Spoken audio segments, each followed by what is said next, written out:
A Polícia Federal vai incluir um trecho do discurso de Jair Bolsonaro no ato da Avenida Paulista, em São Paulo, no inquérito que apura uma tentativa de golpe nas eleições de 2022. Durante o discurso do último domingo, o ex-presidente deu detalhes sobre a minuta golpista encontrada na casa do ex-ministro da Justiça, Anderson Torres.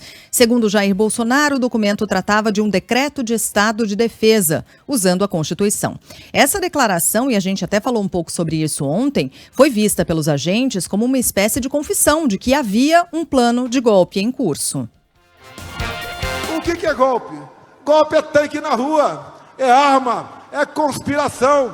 Nada disso foi feito no Brasil. Agora, o golpe é porque tem uma minuta de um decreto de estado de defesa.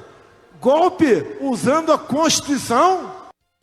Mas aí o ex-presidente defendeu que o plano da minuta não chegou a ser concretizado, o que, segundo ele, não caracterizaria golpe. Deixo claro que estado de sítio começa com o presidente da República convocando os conselhos da República e da Defesa. Isso foi feito? Não!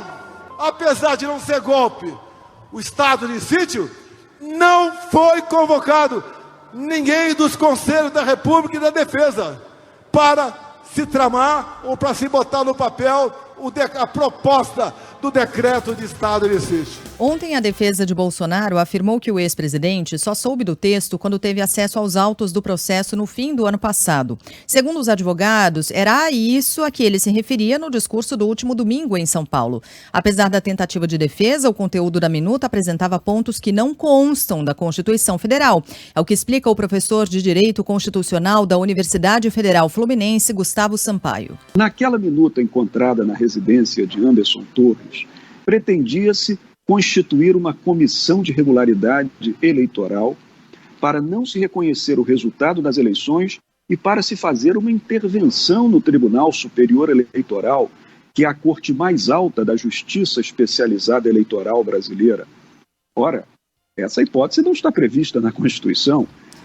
Além dessa investigação, a Polícia Federal quer também apurar de onde veio o dinheiro que financiou o ato de Jair Bolsonaro no último domingo. Manifestação, a gente sabe, financiada pelo pastor Silas Malafaia. Ele entrou na mira da Polícia Federal por ter organizado o ato e elevado o tom contra instituições, como o Supremo Tribunal Federal. A avaliação é de que Bolsonaro terceirizou os ataques ao para o pastor fazer esses ataques ao Supremo e não ele diretamente, apesar de ter adotado uma postura moderada na Avenida Paulista. Bom, é importante esclarecer que não existe esse papo, não existe mais esse papo, e o Bolsonaro sabe muito bem disso, de que golpe é tanque na rua, golpe é fuzil, golpe é tiro sendo disparado, esse tempo já passou, né? Não é que não haja golpes assim, o de Mianmar, por exemplo, foi assim.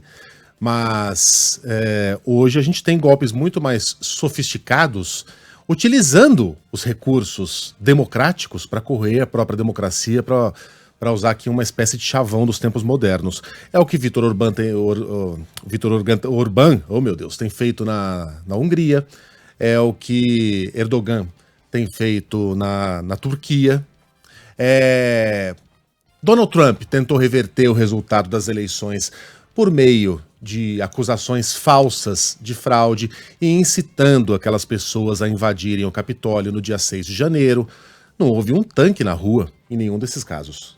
E ainda assim, a gente está diante de tentativa de golpe, no caso dos Estados Unidos, e de corrosão sistemática, mas constante, devagar e sempre, do tecido democrático por parte dos governos da Hungria e da Turquia. O que aconteceu no Brasil foi uma mistura das duas coisas. Uma tentativa de destruir vagarosamente, mas constantemente, instituições de Estado, começando pelos ataques à Câmara dos Deputados e ao Senado, ao Congresso. Lembra que o inimigo número 1 do bolsonarismo era Rodrigo Maia? Depois, com a entrega do governo ao Centrão, o alvo principal tornou-se o Supremo Tribunal Federal, geralmente na figura do ministro Alexandre de Moraes.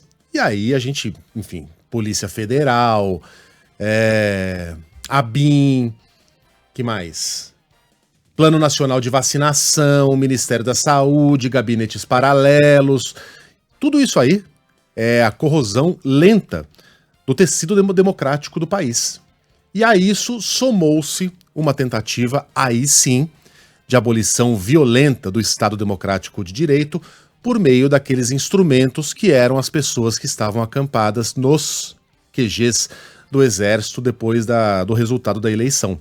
A intenção ali era clara. Ô Sheila, você se lembra daqueles caras que comemoravam quando surgiu uma fake news de que o Alexandre de Moraes havia sido preso?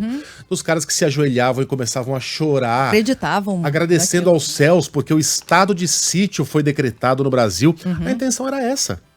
Era causar o máximo de caos possível para que houvesse a justificativa para colocar em prática aquela minuta que já estava prontinha na gaveta do presidente. As coisas todas se encaixam. No momento em que os militares não embarcaram totalmente nessa aventura, e veja, foram eles também que nos levaram até a beira do precipício. Eles só não nos fizeram pular porque perceberam que também se esborrachariam lá embaixo.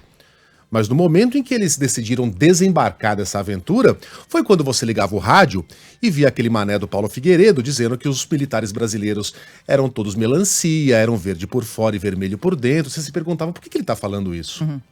Era isso que estava acontecendo.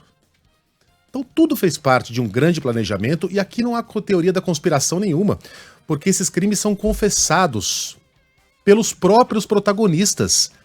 Veja as palavras de generais da reserva dizendo algo vai acontecer, tenham paciência.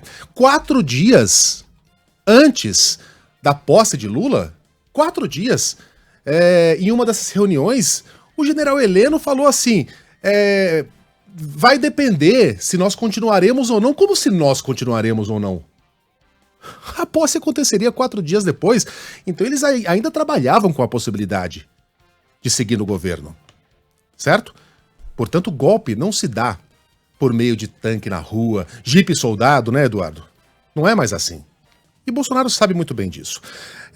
Para encerrar, hoje o ex-presidente vai prestar depoimento na Polícia Federal sobre aquele caso da baleia.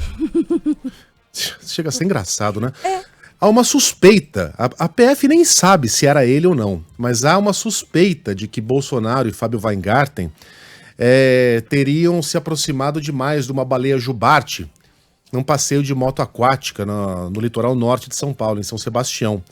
Tem imagens, mas não dá pra ver. Parece ser o Fábio Weingarten ali, mas não dá pra dizer que é mesmo. E aí eles se aproximam, realmente... Quem é que tenha feito isso é um babaca total, né? Porque o cara se aproxima, vai lá e liga o motor, obviamente assusta o bichão.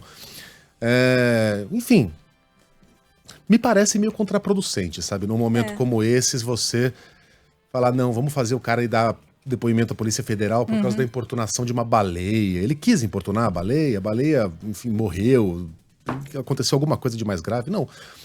Mas por outro lado também a Polícia Federal não pode deixar quieto, né? É difícil, é uma encruzilhada. Enfim, o depoimento está previsto para acontecer hoje, às 2h30. Das 2h30 e às 3h30, né? Primeiro o Bolsonaro e depois o ex-ministro Fábio Weingarten. Mudando de assunto, vamos